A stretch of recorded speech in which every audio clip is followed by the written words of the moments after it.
오늘도 사부 예배 함께 나오신 사랑하는 성도님들 주님의 이름으로 사랑하고 또 환영하고 축복합니다. 저희가 지난 시간을 통해서 함께 우리에게 주어진 십자가의 능력은 우리가 지옥에 갈 수밖에 없는 죄인이었다라는 것을 깨닫게 해주는 아주 놀라운 능력이라고 말씀을 나눴습니다. 더불어 우리 죄가 예수님의 십자가의 은혜로 말미암아 주님의 십자가의 은혜로 말미암아 죄 사함을 받고 깨끗하게 되었음을 믿는 것이 이것이 진짜 십자가의 능력인 거다. 주님이 우리를 위하여 피 흘리시고 주님이 십자가에 못 박혀 돌아가심으로 말미암아 우리가 살고 있는 그것이 진정한 십자가의 능력이다라고 말씀을 나눴습니다. 또 지난주에는 우리 안에 계신 예수 그리스도에 대해서 말씀을 통해서 함께 증거를 보았습니다. 오늘은 예수님의 사람 그 세 번째 시간으로 회개의 기쁨이라는 제목을 가지고 함께 말씀을 나눠보려고 합니다. 여러분들은 회개하고 나면 어떤 기분, 어떤 느낌이 드시던가요? 회개 기도를 열심히 하고 나서 어떤 마음이 드시던가요? 시원하고 개운하십니까? 아니면 회개 기도하고 나서도 여전히 찝찝하고 뭔가 모자른 것 같고 부족한 것 같은 마음이 많이 드십니까? 제가 고등학교 2학년 여름 수련회 때 인격적으로 처음으로 복음이신 주님을 만나는 시간을 가졌습니다. 수련회에 가서 첫날 저녁에 용서에 대한 말씀을 듣고 기도하다가 그렇게 주님을 만났어요. 그날 얼마나 울었는지 지금도 제 눈이 엄청 작은데 눈이 더 이만하게 부어가지고 아예 눈이 거의 보이지도 않을 만큼 그렇게 눈이 퉁퉁 부을 정도로 그렇게 막 울며 불며 떼굴떼굴 구르면서 그렇게 인격적인 주님을 만나고 주님 정말 나를 사랑하시는구나 이것을 경험했습니다. 그리고 나서 수련회를 마치고 돌아오면 저는 제 삶이 완전히 다 뒤집어져 있을 줄 알았어요. 이제 죄는 완전히 이제 내 인생에서 아예 없는 단어, 나는 이제 완전히 정결한 사람, 그렇게 되는 걸로 저는 스스로 착각하고 수련회를 마치고 집에 왔는데요, 웬걸요, 어찌된 영문인지 전혀 바뀌지 않은 제 모습을 발견하게 된 겁니다. 수련회 마치고 불과 일주일도 지나지 않아서 주님을 만났던 날 밤에 이전 모습으로, 비포 애프터가 있어야 되는데 그런 거 없이 그냥 다시 이전의 모습, 그 모습 그대로 남아있는 것 같은 제 모습을 보면서 얼마나 충격이 됐는지 몰라요. 그럼 그날 내가 떼굴떼굴 구르면서 기도했던 거, 회개했던 건 거짓이었나? 어떻게 된 걸까? 정말 너무 낙심이 되고 어려웠었습니다. 그 후로도 예배나 아니면 개인적으로 기도할 때 또 동일하게 어떤 수련회를 갔을 때 동일한 일들을 계속해서 경험하면서 안 되는 거구나, 사람이 한다는 회개는 완전할 수 없구나, 완전할 수 없겠죠. 근데 제 마음에 더 큰 좌절이 되는 건 사람이니까 안 되는 거야 그러면서 합리화시켜버리는 제 모습을 보고 엄청 많이 이렇게 힘들었던 기억이 있습니다. 많은 사람들이 회개를 하지만 저와 같은 경우를 심심치 않게 보게 됩니다. 회개하고 나서 잠깐은 마치 요즘 아주 날씨가 이제 더워졌는데 무더운 날 냉수로 샤워를 한 것처럼, 또 무더운 날 갈증이 가득할 때 물 한 모금, 시원한 물 한 모금을 마신 것처럼 회개하고 났을 때 첫 순간에는 막 너무 개운하고 시원한 것 같은데 다시 여름날 조금만 움직이면 샤워한 거 기억도 나지 않을 만큼 다시 땀이 나고 찝찝해지는 것처럼 시간이 아주 약간만 흘러도 이상하게 기분이 찝찝하고 내가 하나님 앞에 정말 회개한 것이 맞나? 라는 것을 이렇게 말하는 경우들이 많이 있습니다. 그러면서 우리는 회개에 대한 좌절감에 빠지곤 하죠. 안 되는구나, 안 되는 게 있는 거야, 이렇게 말이죠. 이런 일이 반복될수록 우리에게 부담스러운 일, 절대로 사람으로서는 안 되는 일이라는 편견을 가지게 합니다. 그런데 정말 안 되는 걸까요? 정말 완전한 회개는 우리가 누릴 수 없는 걸까요? 오늘 말씀은 그렇지 않다라고 말씀을 하고 있습니다. 오늘 우리에게 주어진 약속의 말씀은 그렇지 않다라는 거예요. 다만 이제 우리가 회개하는 방법이 바뀌어야 한다는 것이죠. 회개를 해도 믿음을 가지고 회개해야 된다. 정말 주님 안에 거하면서 회개를 해야 된다. 이것을 오늘 말씀은 알려주고 있는 것입니다. 오늘 우리에게 주신 하나님의 약속의 말씀을 통해서 죄를 이기는 능력이 회개의 힘을 함께 붙잡기를 원합니다. 그동안 좌절감에 빠져 있었던 회개, 부담으로만 다가오던 회개가 이제는 우리 안에 기쁨으로 뒤바뀌어지는 은혜가 있기를 간절한 마음으로 축복합니다. 오늘 첫 번째로 회개가 죄를 이기는 능력이 되려면 첫 번째로 징계를 두려워하지 않는 진실한 고백, 자백이 있어야 된다는 것입니다. 징계를 두려워하지 않는 진실한 고백, 진실한 자백이요. 9절 상반부에 보면 우리가 우리 죄를 자백하면이라고 말씀 나와 있습니다. 우리가 우리의 죄를 자백하면, 여러분, 자녀들에게 있어서 자신의 실수나 잘못을 깨닫고 부모님께 고백한다는 건 엄청난 용기가 필요한 일인 거잖아요. 아마 여러분들도 경험을 해보셨을 거예요. 다들 자녀이셨던 적이 있으니까 아마 그런 경험들이 있었을 겁니다. 실수하거나 잘못했을 때 그걸 부모님한테 가서 이야기한다, 먼저 말한다, 먼저 용서를 구한다. 이거 정말 엄청난 용기가 필요한 일입니다.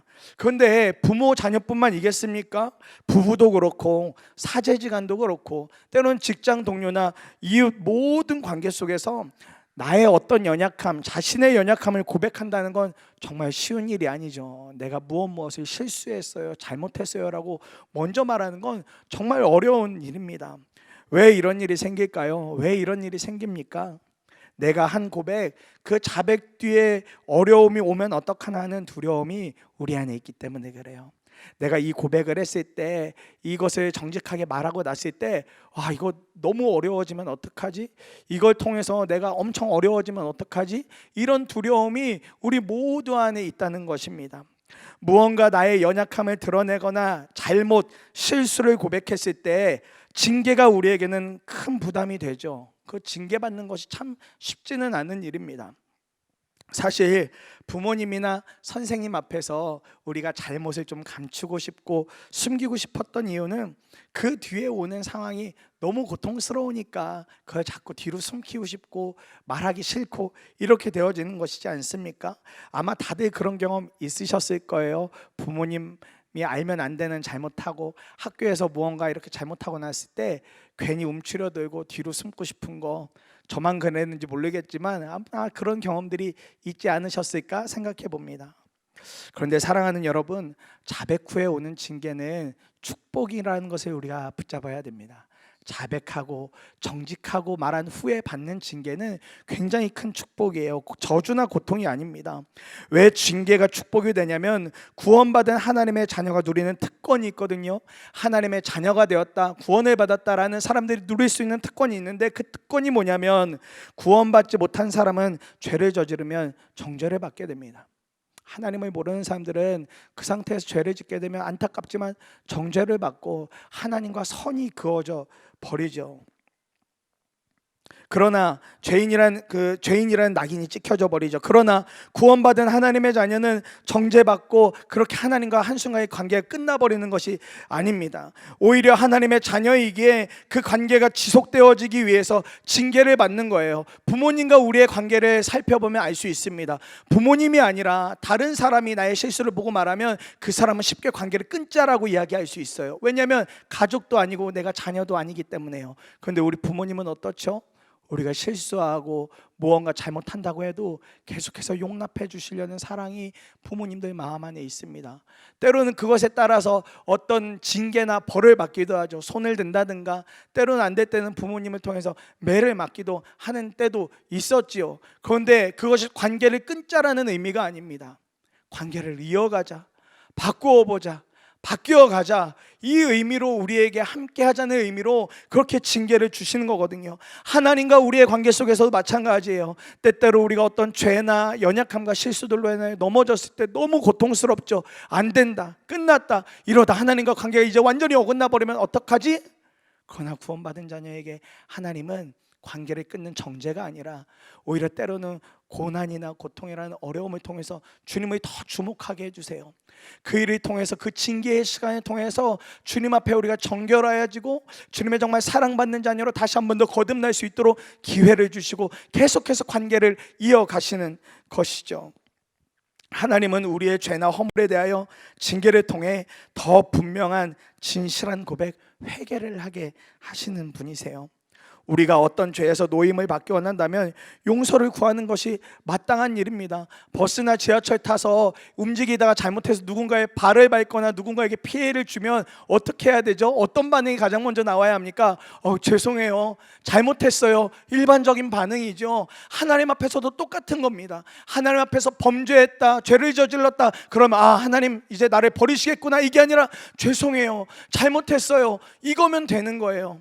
그 징계 안에 거하는 거예요. 그 징계가 어떤 것이든 주님과의 관계가 끊어지지 않았다는 것 자체가 우리는 너무나 축복인 것이라는 겁니다. 제가 저희 아내의 속을 무더니도 썩일 때, 말 그대로 죄의 정말 정점을 찍고 있던 때 가장 두려웠던 게 뭔지 아세요?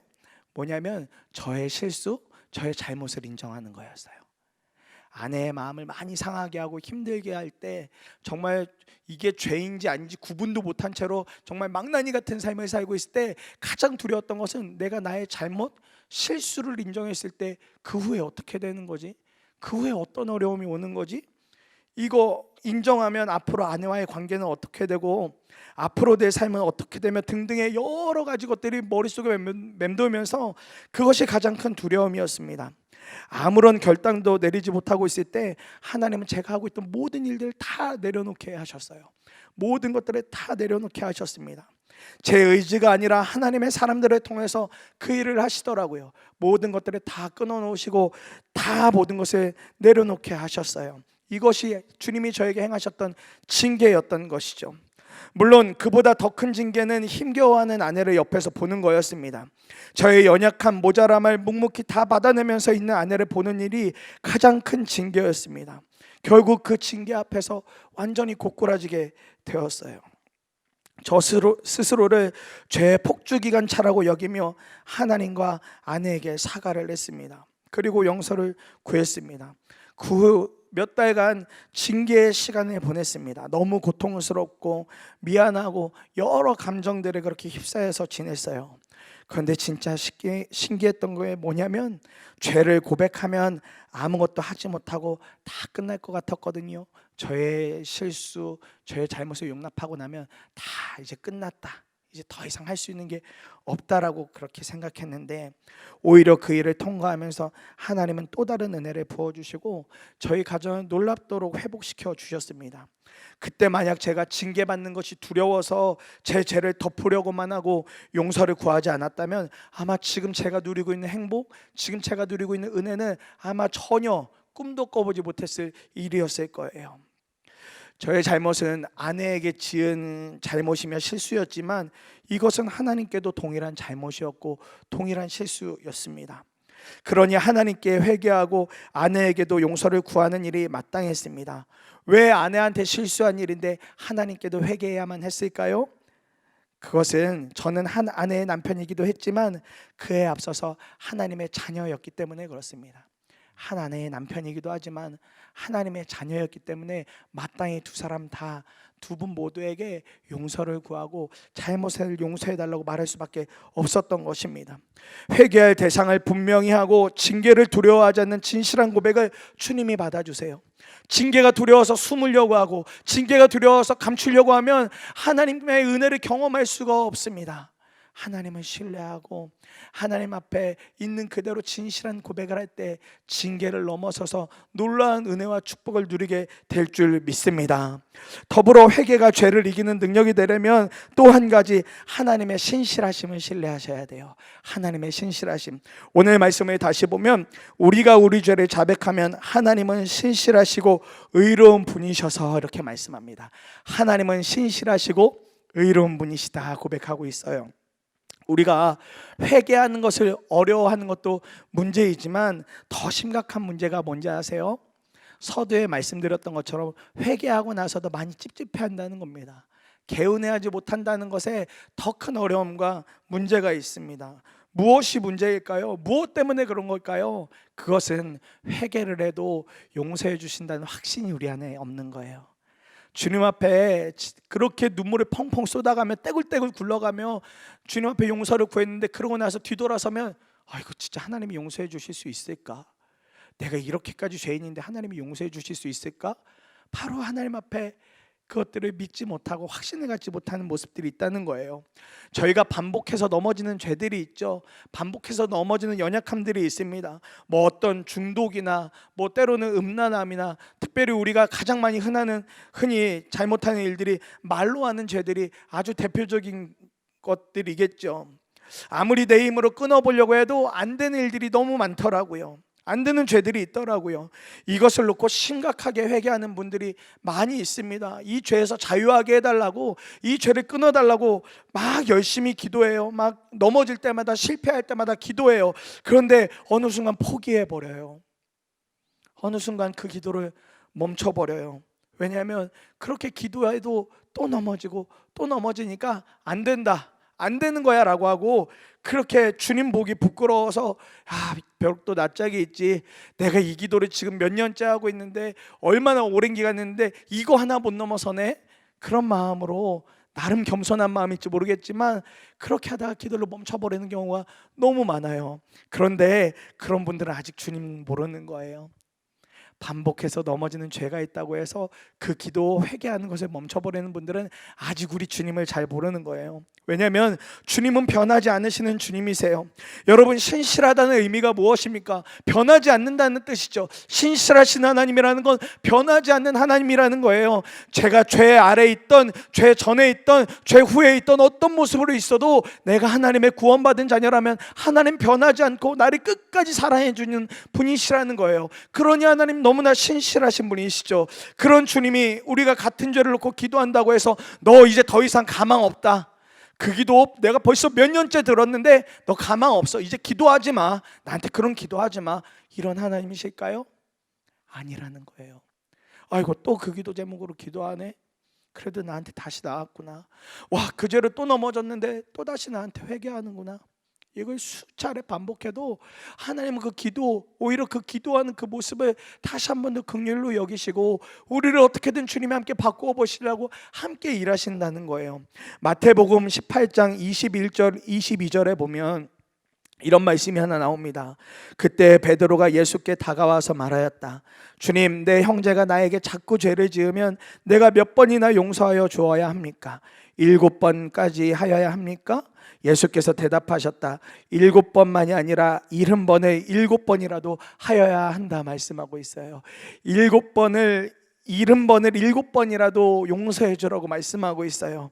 주님이 주시는 약속이 무엇입니까? 나는 몇 번이라도 좋으니, 그리고 변하지 않을 테니 죄가 있다면 고백하라는 약속이에요. 죄가 있다면 490번, 아니 그 이상도 491번, 492번, 500번, 1000번, 만번, 하나님은 얼마든지 같은 죄로 넘어져도 다시 그 주님 앞에 나와서 엎드리면 그 죄를 용서해 주시겠다, 그렇게 주님이 해주시는 약속이신 거예요. 어떤 모습으로요? 변하지 않고요, 변하지 않는 신실한 모습 그대로 우리가 엎드려서 주님 앞에 자복하고 회개하면 그 기도를 들어주시겠다는 거예요. 그렇게 용서의 은혜를 누리라는 것이 이 말씀의 핵심입니다. 용서의 확신, 용서의 은혜를 좀 이젠 좀 누려, 그렇게 주님이 주시는 약속인 거예요. 우리가 어떤 옷을 입을 때 빨래를 하게 되죠. 어떤 옷을 딱 사서 입게 되다가 뭐 더러운 게 묻으면 빨래하는 게 아주 일반적인 일이잖아요. 그런데 혹시 성도님들 중에 그런 분 계세요? 자, 이 옷은 얼마짜리 옷이니까 한 10번 정도만 빨고 그 다음엔 폐기 처분, 이 옷은 또 얼마짜리니까 한 20번 정도 빨고 나면 폐기 처분, 이렇게 하지 않잖아요. 우리가 무슨 빨래를 횟수를 정해놓고 옷을 버리지 않잖아요. 그냥 수명이 다할 때까지 또 이렇게 잘 입다가 정말 그 옷이 수명을 다하거나 헤어지면 버리죠. 물론 요즘은 이렇게 유행을 타기도 하니까 옷이 돌기도 하고, 저처럼 갑자기 60kg에서 70 몇 킬로로 빵 하고 빵빵해져 버리면 옷이 맞지 않으니까 버릴 수는 있겠죠. 그런데 그런 게 아니라면 옷을 10번이든 100번이든 깨끗하게 빨아서 입지 않습니까? 주님께 드리는 회개도 그런 거예요. 몇 번 정해놓고 안 되니까 가망 없어, 끝, 폐기 처분, 이런 게 아니라 지겹도록 해결이 안 되는 얼룩과 같은 죄들이 우리 안에 있죠. 그 죄가 일어날 때마다 빨래하는 심정으로, 우리의 몸을 닦는 심정으로 주님께 나가는 겁니다.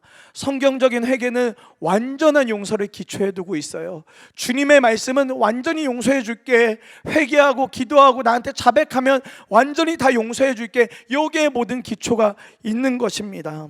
주님이 약속하신 490번의 의미는 몇 번이라도 나에게 용서를 구하면 용서해 주신다는 은혜의 약속입니다.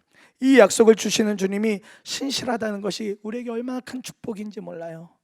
그 주님이 변하지 않고 계속 우리의 기도를 그렇게 들어주신다는 것이 얼마나 큰 축복이며, 이것이 우리에게 죄를 이길 엄청난 힘과 능력이라는 것을 우리가 함께 붙들기 원합니다.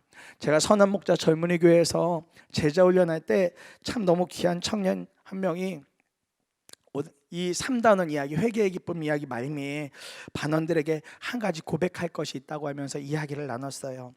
자신의 노트북 그 하드에 수많은, 거의 하드를 가득 채울 만큼 성인물이 있다는 거예요. 그런데 그것을 끊을 용기, 그것을 다 포맷해버릴 용기가 없다는 겁니다. 그래서 그 시간 말미에 거기에 모여있던 저를 포함해서 한 8명 정도 되는 형제들에게 그렇게 고백하고 기도 부탁을 하는 거예요. 제가 더는 하기 싫어요.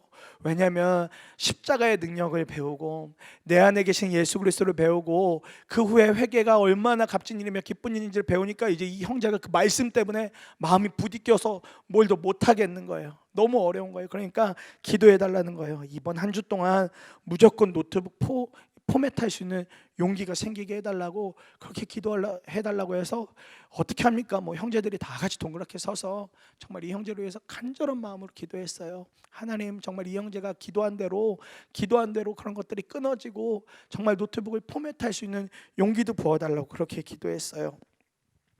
사실 그 형제를 위한 기도였지만 사실 비단 그게 그 형제만을 위한 기도였겠습니까?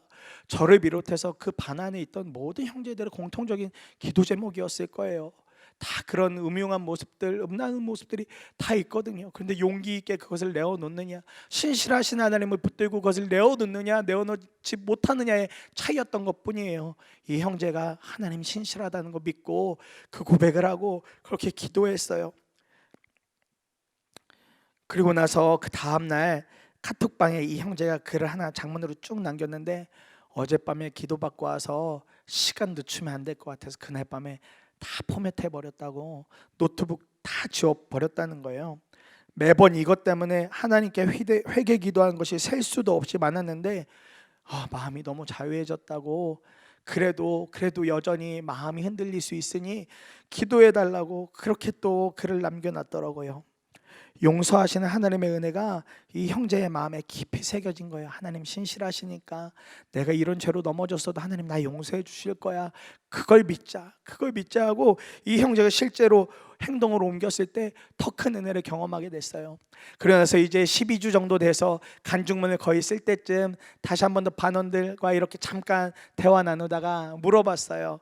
혹시 노트북 요즘에 어떻게 돼 있니? 혹시 또 다른 걸로 가득 채워져 있는 거 아니야? 그랬더니 아니에요. 그때 그 이후로 노트북 깨끗해요. 노트북에 이제 그런 거 집어넣지 않을 거예요. 그렇게 2달 넘게 이 형제가 아주 신실하게 믿음을 잘 지켜오고 있는 것을 보았습니다. 그리고 나서 지금 선한목자 젊은이 교회에서 얼마나 신실하게 주님을 위해서 봉사하고 있는지 몰라요. 이 친구가 좀 몸이 고된 일하거든요. 새벽부터 나가서 열심히 일하고 저녁이 되면 또 교회 안에 사역들이 있으면 그 피곤한 몸을 이끌고 와서 저녁에도 사역하고 주말에도 사역하고, 토요일 아침에 노숙인분들 아침 식사를 저기 성남 풍생고 앞에서 아침 7시에 하는데 그거 하려면 6시, 5시 반에는 나가야 되는데 그 일도 나와서 너무나 아름답게 섬기고 있어요. 잠이 더 좋을 텐데, 너무 피곤할 텐데 그렇게 바뀌어지는 것 보고, 그리고 벌써 이 반원들이 한 2년 전에 모였던 반인데 지금도 카톡방이 살아있어요. 보통 남자 형제들 제자훈련반은 그 기스 끝나면 끝이거든요. 안녕 빠이 짜이찌엔이에요. 완전 끝이에요. 그런데 이 형제가 그 방을 못 나가게 사로잡고 있어요. 계속 글 남기고 기도 제목 있어요. 혹시 형제들 중에 기도 제목 있으면 여기에 남겨줘요. 그 아무도 못 나가고 있어요. 저도 못 나가고 있어요. 그런데 그 방에서 다들 은혜를 누려요. 서로의 연약함을 나누고 신실하신 하나님을 붙들면서 너무 큰 은혜를 누려요. 사랑하는 여러분, 죄 짓는 것이 싫어지면 죄를 이길 수 있어요. 죄 짓는 게 미워지면 죄를 이겨낼 수 있어요. 주님의 신실하심을 믿고 신뢰하며 하는 회개가 죄를 이기는 아주 놀라운 능력입니다. 주님 변하지 않는다. 변하지 않는 주님께서 나를 용서하신다. 그걸 믿는 게 엄청나게 죄를 이기는 놀라운 능력이며 힘이 되어집니다. 마지막으로 회개가 죄를 이기는 능력이 되려면 너무 중요한 일 한 가지가 있어요. 우리를 용서하시고 우리를 깨끗게 하시는 그 주님을 바라볼 수 있어야 돼요. 우리를 용서하시고 깨끗하게 하시는 주님. 다시 한 번 더 9절 말씀을 전체 읽어드리면, 우리가 우리 죄를 자백하면 하나님은 신실하시고 의로우신 분이셔서 우리 죄를 용서하시고 모든 불의에서 우리를 깨끗하게 해 주실 것입니다 말씀하고 있어요. 우리 죄를 용서하시고 우리를 모든 불의한 것에서 깨끗하게 해 주신다 말씀이에요. 우리가 이 땅을 살아나가면서 유혹을 안 받는다면 참 너무 좋겠지만, 사실 우리가 많은 유혹들이 있죠. 요즘 뭐 스마트폰이 늘 손에 있고 거기서 여러 영상들, 정보들을 보는 가운데 내가 원하든 원하지 않든 많은 유혹을 받으면서 우리가 살아가고 있습니다.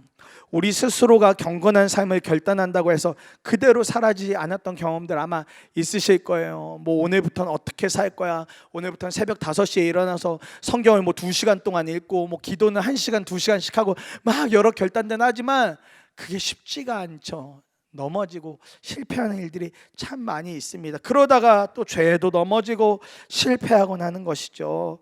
그렇다면요 여러분, 그렇다면 만약에 이 세상 유혹이 너무 많으니까 어디 수도원 같은 데라도 들어가서 살면, 거기서 수도원에 들어가면서 수도원에 있는 것 경건 훈련 받으면서 살면 죄로부터 자유할까요? 수도원 들어가 살고 어디 기도원 들어가서 살면 그것 때문에 우리가 경건해지고 뭐 엄청 거룩해지고 죄 짓지 않게 될까요? 최주은 목사님이라는 분이 쓰신 루터의 재발견이라는 책에 보면 아우구스티누스 수도원에서 수도사 생활을 했던 루터의 이야기를 하고 있어요. 종교개혁을 일으켰던 그 루터의 이야기를 하고 있는데 내용이 이렇습니다. 1505년 루터는 아우구스티누스 수도원에 들어가 수도사가 되기로 서약한다.